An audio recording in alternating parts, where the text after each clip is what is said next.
చిన్న గొర్రెలు కాసేటువంటి స్థితిలో నుంచి లక్షల కొలది ప్రజలను కాసేటువంటి యొక్క వారిని ఏమంటారు నడిపించేటువంటి యొక్క భాగ్యము ధన్యత దేవుడు ఇచ్చాడు. ఎందుకు తెలుసా?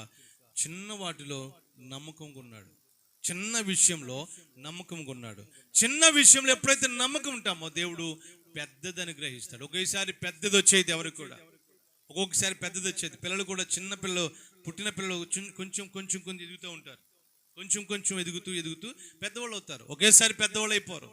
అలాగే కొంచెం కొంచెం దేవుడు మన స్తోమతను బట్టి, మన స్థితిని బట్టి, మన పరిస్థితిని బట్టి దేవుడు కొంచెంలో నమ్మకంగా ఉన్నామా లేదా అని దేవుడు చూస్తాడు. ఈ మోషేను కూడా అలాగే ఏం చేశాడంటే, ముందు గొర్రెలు కాసుకుంటున్న సమయంలో దేవుడు చూచాడు. ఆహో వెరీ గుడ్, ఇలాంటి వాడైతే నా ప్రజలను కాయడానికి, నా ప్రజలను నడిపించడానికి కరెక్ట్ అయినటువంటి వాడు అని చెప్పి మోషేను ఏం చేసిన, తన ఇల్లంతటిలోకి తీసుకొచ్చినప్పుడు ఇల్లంతటిలో కూడా నమ్మకంగా ఉన్నాడంట.